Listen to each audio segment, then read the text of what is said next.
Xebatkarên hêjayên çapemeniyê. Wekî ku hûn jî dizanin, ji sala 2012 vir ve di dibistanên navînên welatê me de dersên hilbijartiyên Kurdî tên dayîn. Me jî ev daxuyaniya çapemeniyê amade kir ji bo ku em raya giştî derbarê daneyên hejmariyên dersa Kurdiyên îsal û her wiha asta ku em heta niha gihîştinê agahdar bikin. Li Tirkiyeyê her sal di 5 zanîngehan da bi 197 kontenjanan ve mamosteyên Kurdî xwendina lîsansê dibînin. Di 14 salan da heta niha 826 mamosteyên Kurdî bawernameyên lîsansê wergirtine. Her wiha di wan 14 salan da li 15 bajar, 32 navçe û 206 dibistanên navîn da 412,000 xwendekaran dersa Kurdî wergirtine. Derfet heye ku li welatê me her sal ji 20 milyon xwendekaran nêzîkên 7 milyon xwendekar dersa Kurdî hilbijêrin. Lê mixabin ev hejmar li dora 30,000 xwendekaran dimîne û em şermê ji vî rewşê dikin.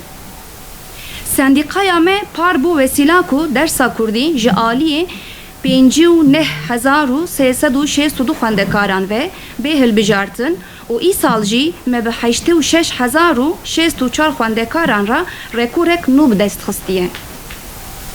Bi giştî ji her 205 xwendekarî ra pêdivî bi mamosteyeke Kurdî heye.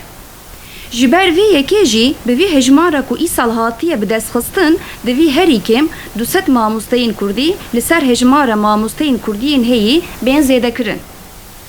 Ji ber ku dersa Kurdî ne derslik mecbûrî ye, mixabin li her dibistana ku ev ders tê vekirin, norma mamosteyê Kurdî nayê vekirin.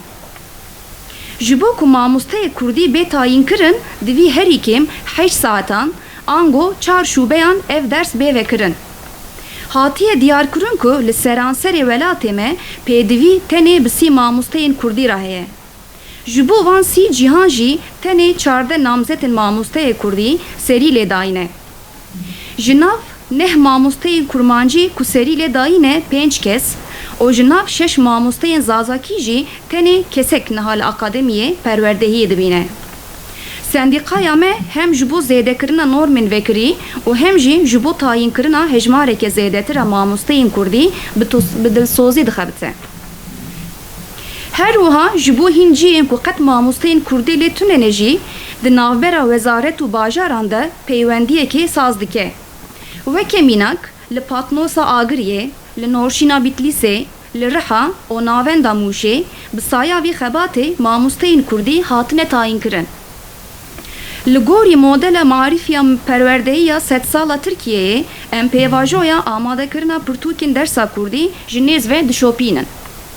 Zanîngeha Mêrdîn Artukliyê ji bo kurmancî û zanîngeha Bingolê jî ji bo zazakî hatine wezîfedar kirin. Li gorî sendîqaya me hevkariya her 5-5 Kurdî gelekî giring e. Destpêkirina dersa hilbijartiya Kurdî li lîseyan û destpêkirina xwendina lîsansê ya bêşa Kurdî li zanîngeha wan 100. yılê da di nav mijarê me yên sereke da cih digirin. Di nav pêşniyarên me da li 5 zanîngehan zêdekirina kontenjanan heye ku ji bo kurmancî 5 û ji bo zazakî jî 30 kontenjan bê veqetandin. Bi vî yekê jî dê her sal 400 mamosteyên Kurdî bên perwerdekirin. Niha perwerdehiya lîsansê ya Kurdî bi 197 kontenjana ve didome. Perwerdehiya Kurdî bêguman dê ji aliyê pedagojîk, akademîk û pîşeyî ve gelekî pêşketina li welatê me çêbike. Bi vê armancê em ê di nav sînorên rêziknameya dersên hilbijartî da danasîna vî dersê bidomînin. Em dizanin ku dersên hilbijartî ji bo perwerdehiya Kurdî têr nake, lê gavên gelekî giringin. Ji ber vê yekê jî em dixwazin vî xebatê berfirehtir bikin û bikaranîna Kurdî di hemû ast û qadên perwerdehî da pêk bînin. Zimanê Kurdî bîr û dewlemendiya çandiya vî erdnîgariyê ye. Eleqeya zêdeya xwendekarên me ya ji dersên hilbijartiyên Kurdî ji nîşana herî diyara vî rastiyê ye. Digel zêdebûna vî daxwazê ya sal bi sal jî kêmasiya mamosteyan û normên qadroyan li pêşberî me wekî pirsgirêk dimînin. Çand û bîra miletekî bi zimanê vî miletê ra hebûna xwe didomîne. Di perwerdehiyê da bihêzbûna Kurdî dê ji parastina çanda dewlemend wek heviya perwerdehiyê û aşîtiya civakî da ciyeke baş digire.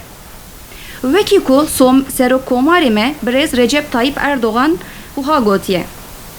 Ew mileta ku zimanê xwe winda dike, bîr û baweriya xwe jî winda dike. Daxwaz heye, pêdivî heye. Niha jî dem hatiye ku ev daxwaz di polîtîkayên perwerdeyî da ciyeke bihêztir bigire. Ji raya giştî ra bihêz û hurmet tê ragihandin.